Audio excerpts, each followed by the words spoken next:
for James, who his presentation has given, I think, me some really great fodder to recycle and resurrect a little bit in my presentation. I think they pair really well together, so I'm excited to be here.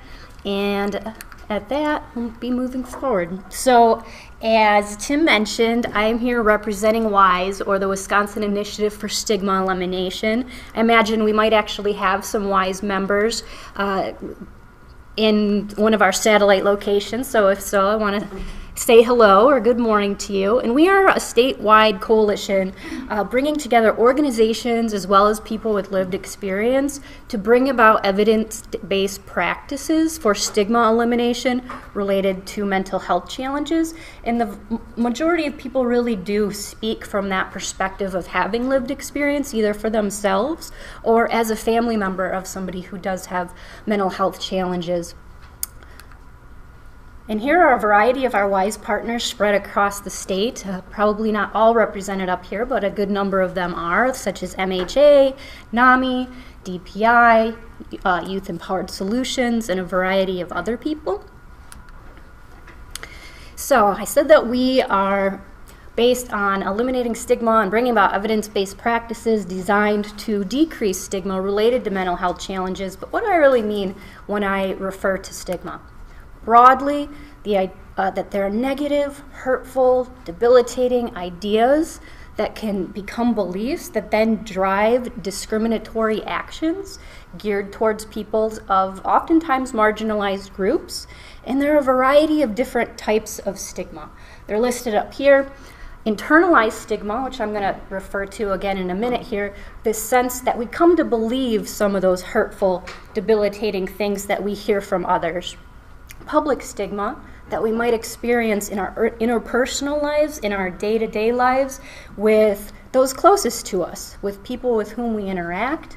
And then structural stigma, or macrosystemic stigma, which comes from the policies, the practices, from organizations, from the legal system, from large systems that we interact with or that we may need something from. So I think that when I introduce stigma, it can kind of sound as a really amorphous concept, or when we talk about discrimination, we might think of it as occurring in isolation, as in one isolated event. But oftentimes people experience stigma across a variety of facets of their lives. And as an example, I'm actually going to resurrect something that James shared with us earlier. And he said that people living with autism oftentimes experience a sense of being excluded, of feeling unwelcome, or of blatantly being told that they're not welcome. So if we put ourselves in the position of someone for whom that's true, then we can think about the variety of different circumstances in which they may experience that sense of exclusion. It could happen with your brothers and sisters, of feeling like you're not able to play with us or you can't take part in some activity that we're doing. Could happen with your extended family, in a sense that you're not welcome here unless you abide by these particular rules and social norms and abide by these particular behaviors. It could happen at school, where perhaps you're told you're unwelcome by your peers, or perhaps your teachers may treat you like they're not willing to accommodate some particular need. Variety of different forms of public stigma that one individual can face, not in an isolated event, but over time. And then in the broader sense, what about other organizations with whom this one person interacts? Could feel excluded at particular conferences, unwelcome. Can feel excluded by the media. Maybe there aren't pictures of people who look like me, act like me, or there aren't depictions that show the broad diversity of people with this experience, with this background, with this particular challenge. So can feel excluded or be made to feel unwelcome across a variety of different circumstances. And so I think looking at stigma as more of that pervasive sense that can come from practically anywhere at any time can give you more of a sense as to how it can come then to affect people's self-concept as well and internalize that sense of stigma too. So in terms of internalized shame or a sense of self-stigma, I think when you experience public stigma from so many different places, it can really come to affect your sense of well-being, how you feel about yourself, and you may internalize some of those hurtful beliefs then. You might start to feel unable, incapable, not good enough, something to that effect. And if that becomes your sense of self, then why bother? Why try? Why care, in a sense? And so any program, in my belief, that tries to address stigma really needs to get at both facets, both public stigma and the idea that we can internalize some of these beliefs ourselves.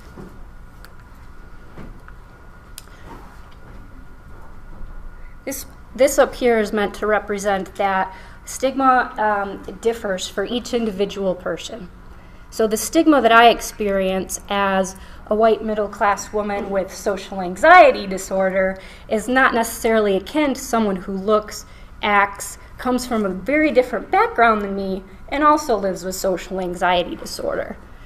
It's intersectional. The sense of stigma that I face is not necessarily akin to that of someone else.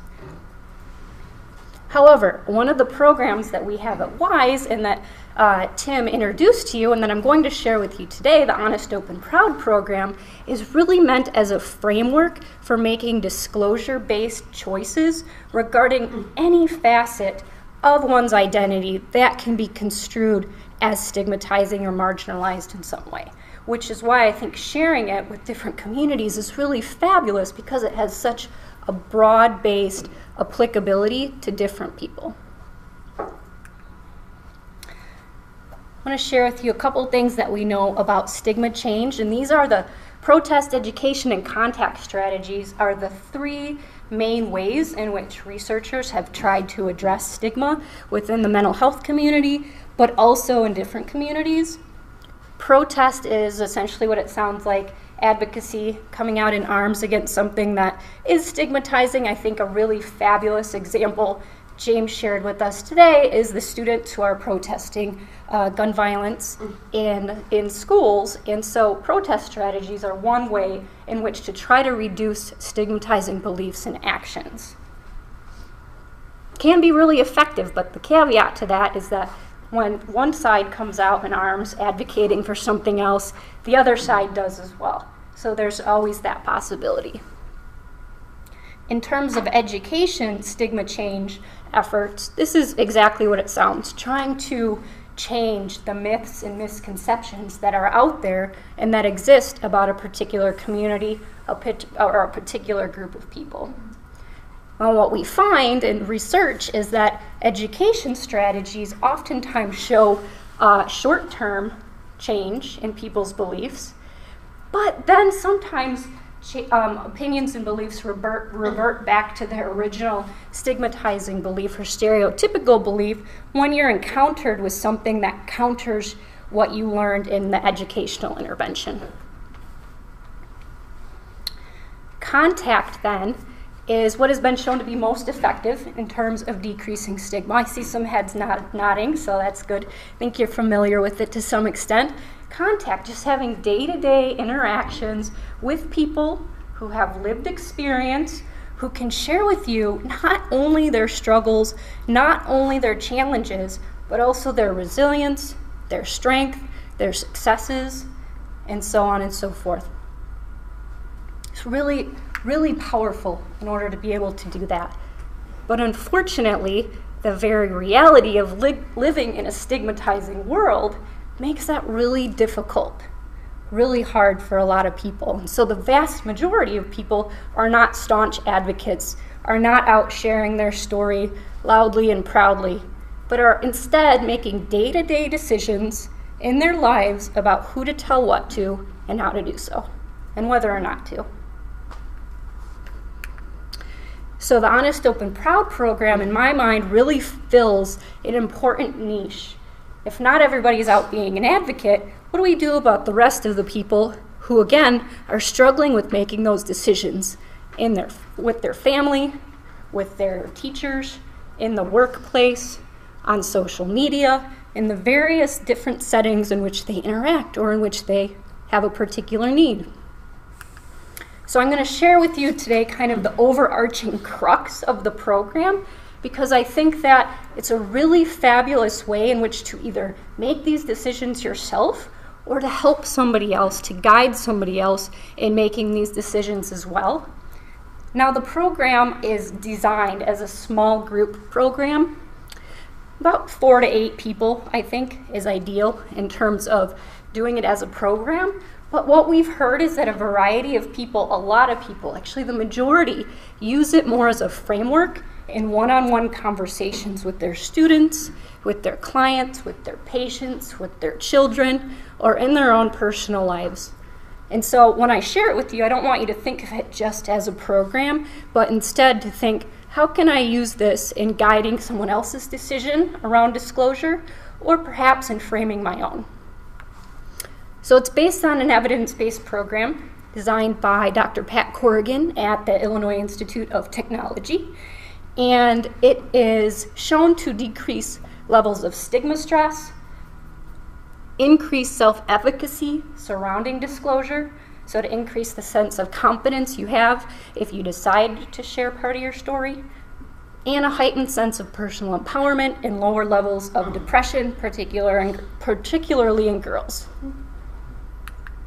So I shared that it has broad-based applicability to a lot of different communities, a lot of different groups of people, and these are just some of the Honest, Open, Proud program adaptations that have either been developed already or that are in development as we speak.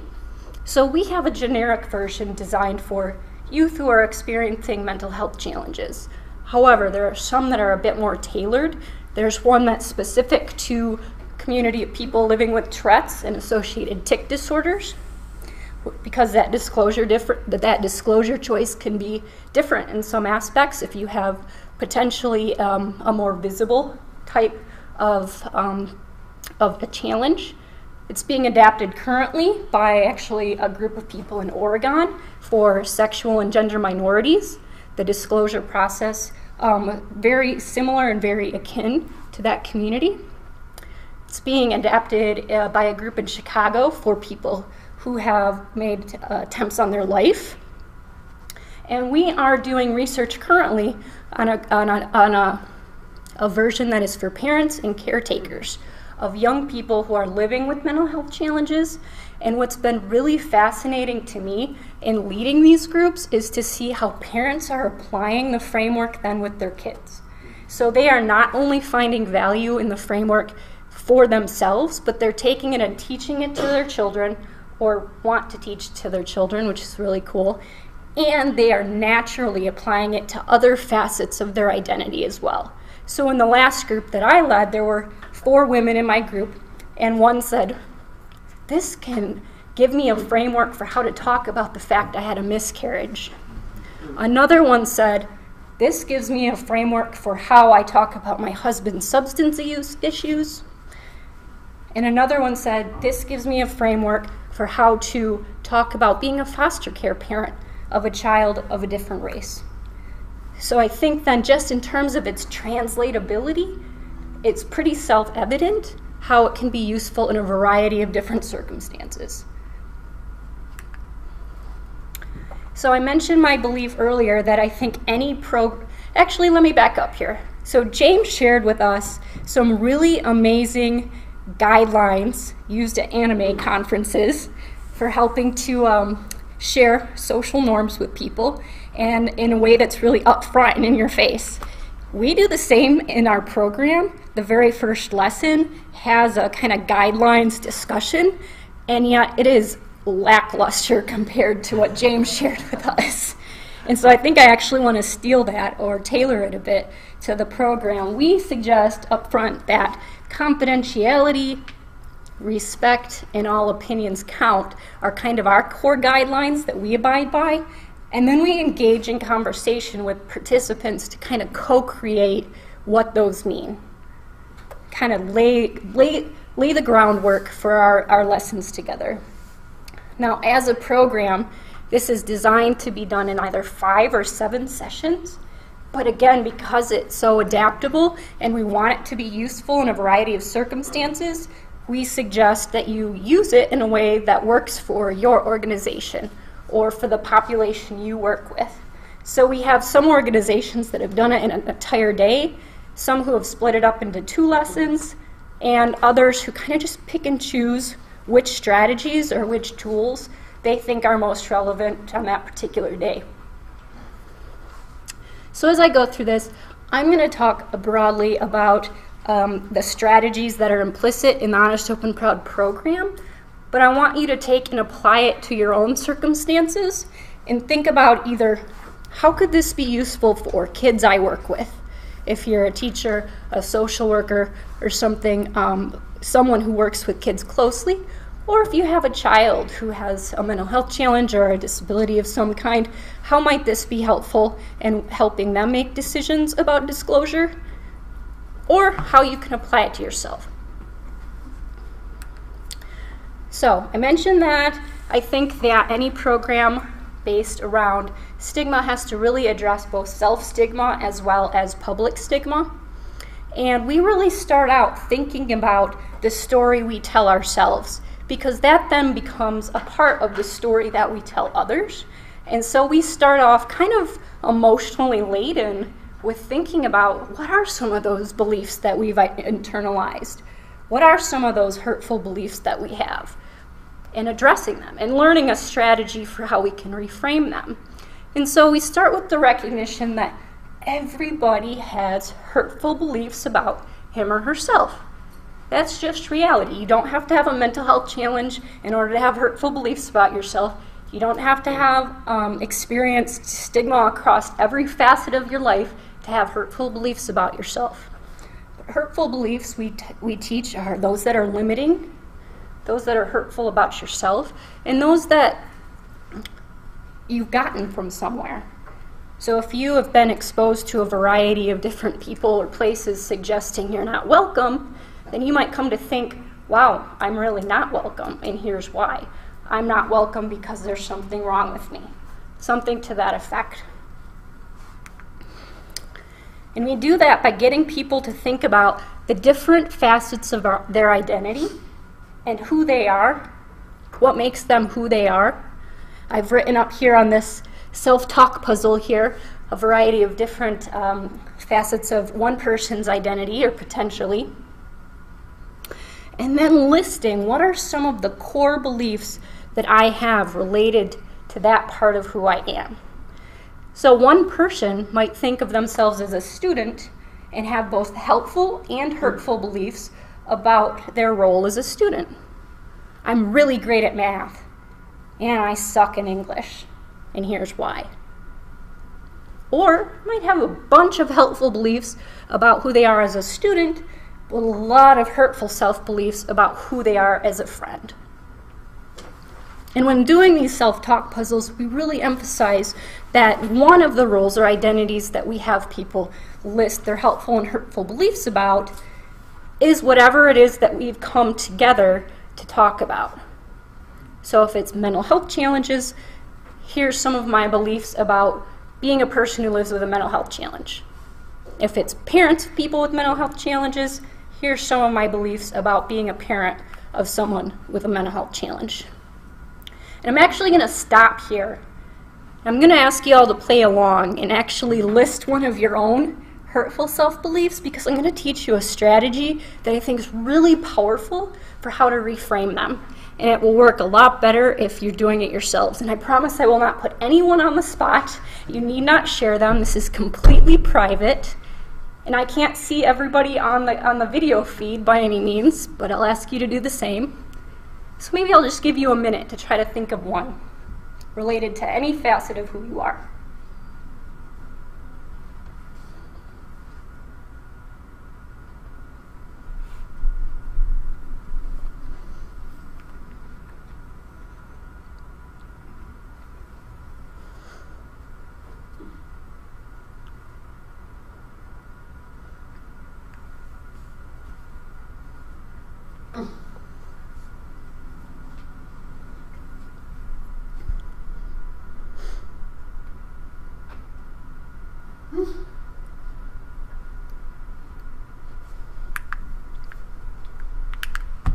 Yeah.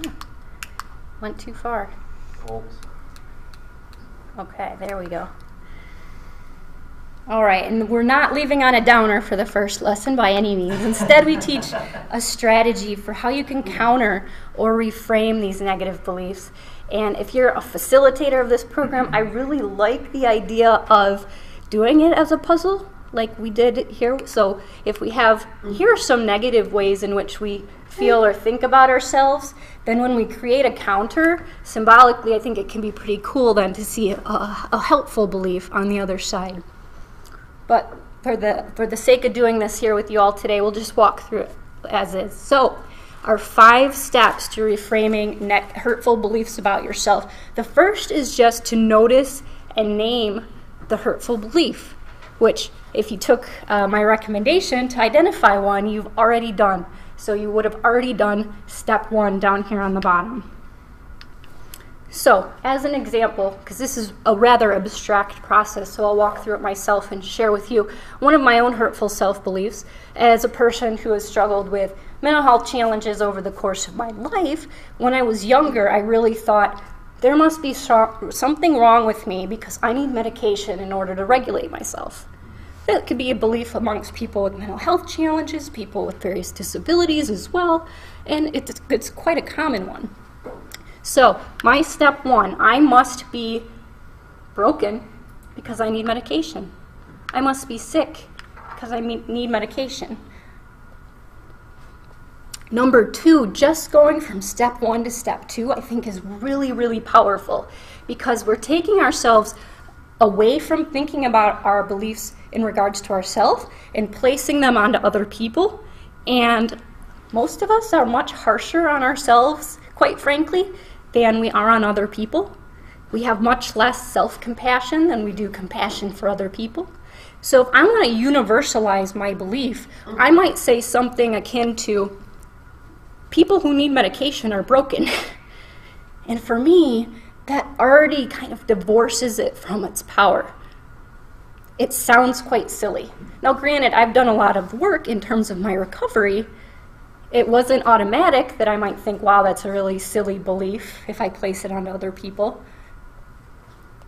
But it loses some of its hold over me just going from that step 1 to step 2, if I'm honest. Although, for a lot of people, their internalized beliefs, internalized stigma, internalized sense of shame is so deeply rooted that that's not going to be an automatic, oh good, I feel better about myself, I can move on with my life and on to my next hurtful self-belief.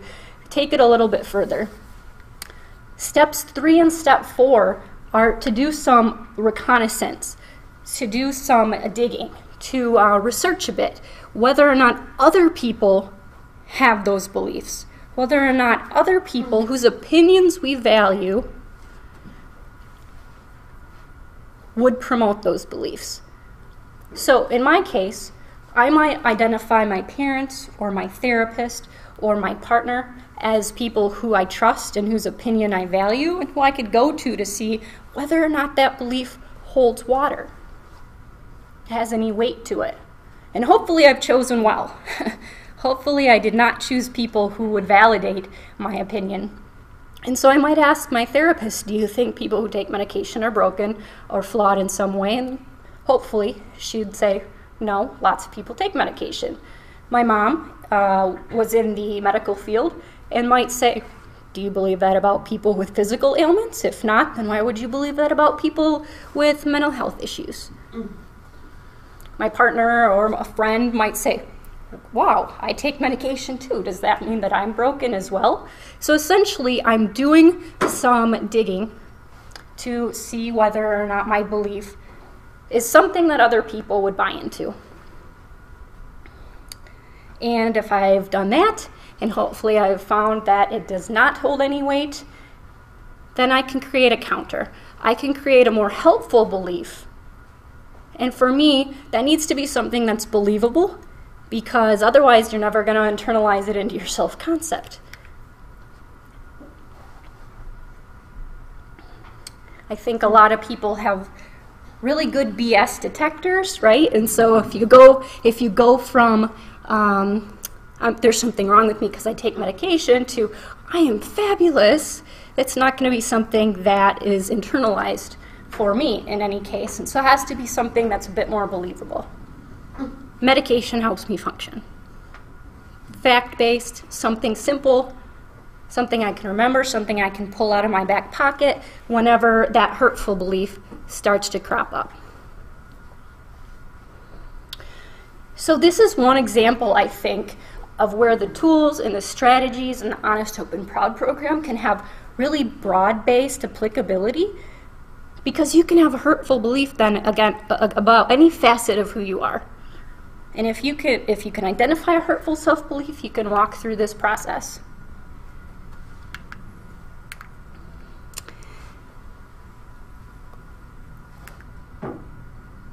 And how do we determine whether or not we want to share a part of who we are with other people? That's a big choice. That is a weighted choice. That is a difficult choice. And that is by and large the objective of lesson 2. And actually, to go through this, I'm going to pick on the audience here a bit to help me actually weigh this decision in a hypothetical example. So, if I am a person who has a developmental disability of some kind, or if you're a parent of somebody who has a developmental difficulty of some kind, what are some of the things you consider when deciding whether or not you want to talk to other people about that reality? Actually write some of the answers up here. So we talk about it in terms of pros and cons. There are benefits to talking about your experience, and there are drawbacks or cons to talking about your experience. So, just very broadly, what are some of the potential benefits of sharing your story? Thank you. If it's a very noticeable disability, you'll get the information right or they'll make it up. So that's a pro as far as I'm concerned. If it's a very noticeable disability, it's better to share than have people make up something. So you have a little power over your own story. Right.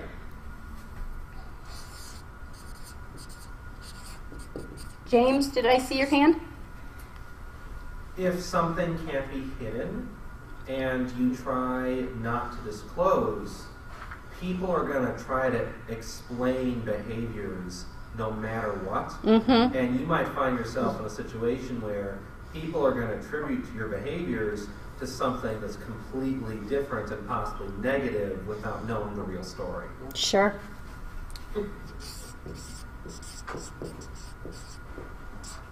Oh, that's the wrong word. Not really control. So for those of you on the feed, James had said that if you have a very visible challenge, other people are going to make attributions about your behavior regardless. So a benefit of sharing then is that you can have some ownership or control over that story and what gets shared. Can you summarize that in 1 or 2 words? I don't have much room to work with. Just basically just visibility. Visibility. Thank you. Other benefits. What about if you don't have something that's visible? Can allow for connection with others. Connect with others, absolutely. Thank you. Did I see your hand? Oh, yeah. So yeah, if you mentioned the fact that it's hard to see like what's going on. Like I know if I was blind, I wouldn't know where like the room is, and I wouldn't know who's talking to me. So it just takes people like that a little bit longer to connect with the world, and they do really well. But just for me, it would be a little bit longer. It would be a big adjustment. Okay, so it can help you make adjustments. Yeah. Or you can get accommodations. Accommodations, yes. That's a great word. Thank you.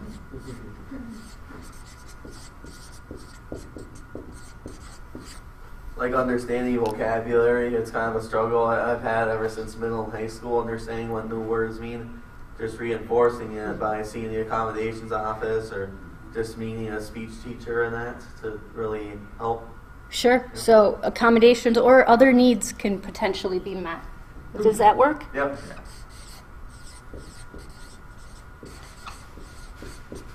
Anything else come to mind?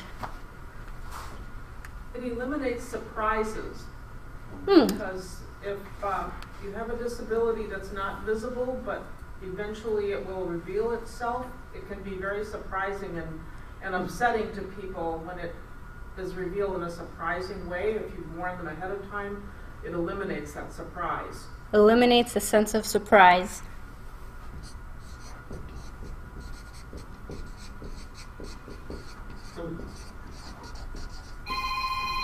And you can prepare other people in a sense. Anything else? Educates others. Educates others. Absolutely.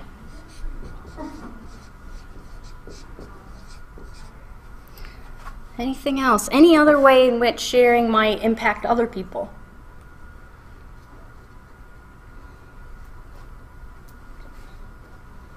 Provide support.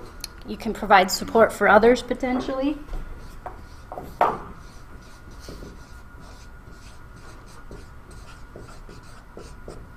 Yeah, certainly a motivation for people who are advocates.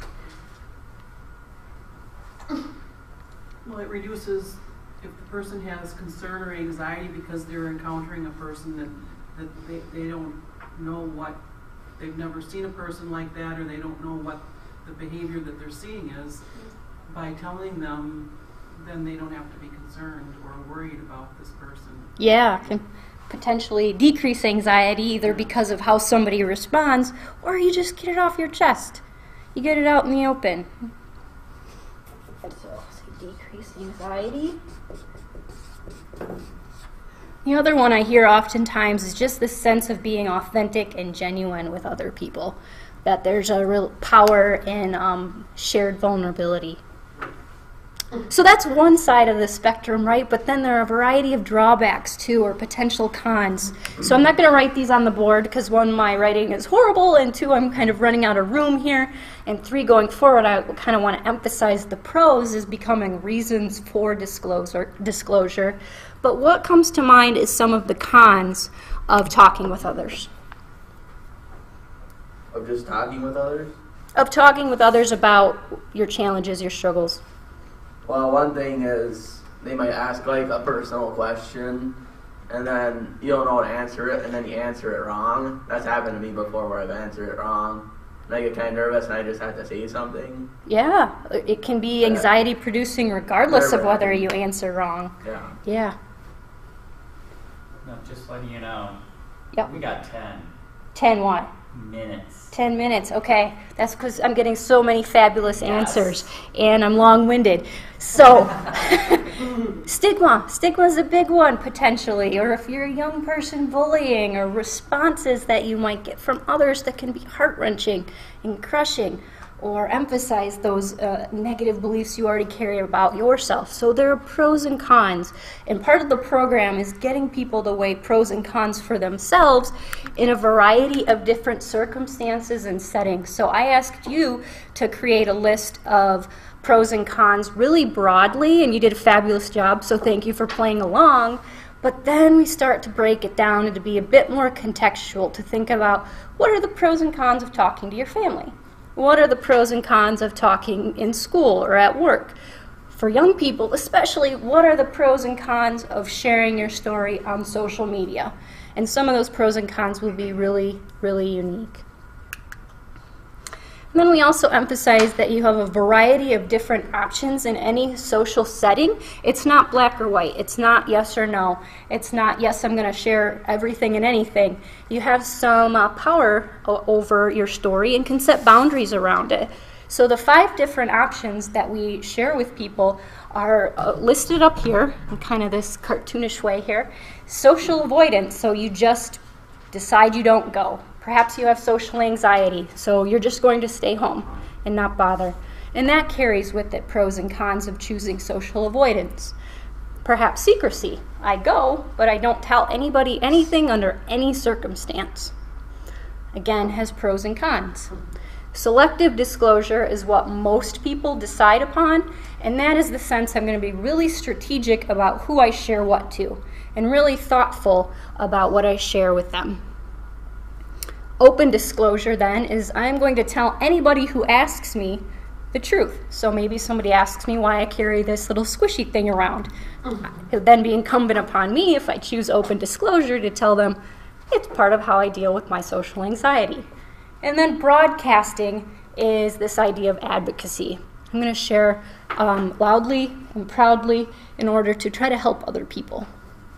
And all of them, in any situation, then carry with them their own unique pros and cons, which is a super important part of this framework, because I don't know about you, right now in my life, I make pro and con lists for everything and anything, and I itemize them and I quantify things. But when I was a young kid, in the midst of some of my worst difficult challenges, it didn't cross my mind to do so, quite frankly. I'm going to try to zip through this in 10 minutes. So, if you've decided that you want to selectively disclose, which I think is what the majority of people do, quite frankly, how can you do so in a way that's safe? How can you do so in a way that hopefully helps you to reach your reason or goal for talking with someone? First, you can try to match who you're talking to your reason. If you know that you need accommodations at school, that kind of limits your list then to people in a school setting, potentially teachers or pupil service staff. But then you can also think about what are the various characteristics of people that suggest they would be helpful and supportive and a safe person to talk to. And that will help you, again, meet your reason. So that's things like they're trustworthy, maybe I already have a relationship with them of some kind, they've shown sensitivity to others, maybe they've shared part of their story and could relate. It's trying to identify, again, some of those traits, characteristics, behaviors that suggest they will be helpful to you. And then, even if you've done that, you need not jump all in and tell everyone everything. Instead, you can try to get a little bit more information to assure yourself that they will be helpful. And so we suggest doing something called testing the person for disclosure. And I love this strategy because people do this naturally. Sexual and gender minority youth often do this before coming out. People in my age cohort are starting to get married and have children, and so whenever somebody does so, we might take the opportunity to ask our partners, what do you think about so-and-so getting married? To try to get a little bit more information as to how somebody will respond to our own disclosure or our own needs. So, testing someone, just taking advantage of something that occurs naturally, be it in the media, be it in politics, be it in your personal life, to dig a little deeper into how somebody may respond. And then we go through an activity that helps people respond to negative responses, because that's a possibility. You might do all this legwork to determine who's a good, safe person. You've tested them out, you know your reason, and then lo and behold, somebody responds pretty schmuckily. It happens. It does. And it might be completely unintentional, a knee-jerk reaction, something to that effect. But if it happens with somebody you're disclosing to, it hurts. So how can we respond in a way potentially to salvage that relationship, to still get our needs met, hopefully, and to move on? Because I don't know about you, but if somebody responds to me pretty schmuckily, I'm going to back down. I'm going to become quiet and reserved and avoidant, or I'm going to be downright angry and mad. But that won't help the situation any. So we practice a strategy for how to continue that relationship, that conversation, and hopefully have it go well. And that is to do two things. One, just to keep reiterating what your reason is. If you need accommodations, just maintain that point. I'm coming to you because I need X, Y, or Z. As I said, I just need help. Something to that effect. And then, if you've already done all this legwork to determine they should be a good, safe person, call them out on their good nature. I expected better because I've observed you helping other people.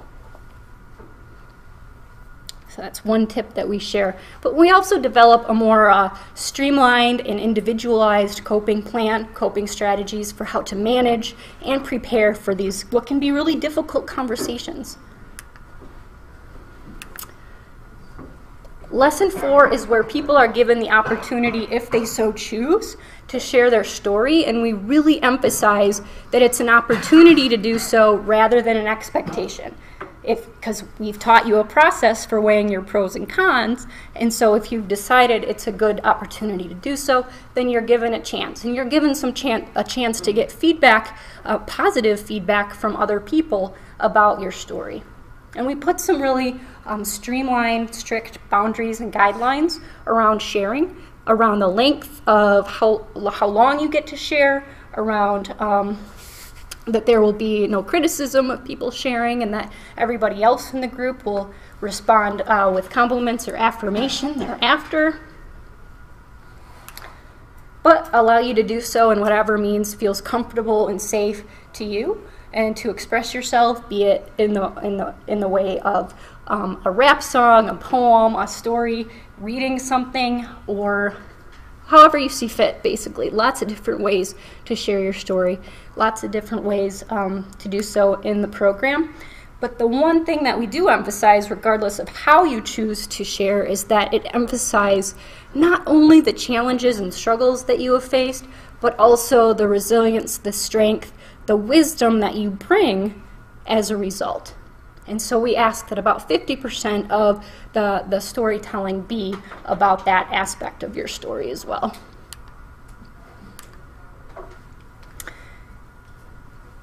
Lastly, Lesson 5 is about peer support and helping to identify what those resources are, either in your school, your community, or online, that will help you access both peer and adult forms of support.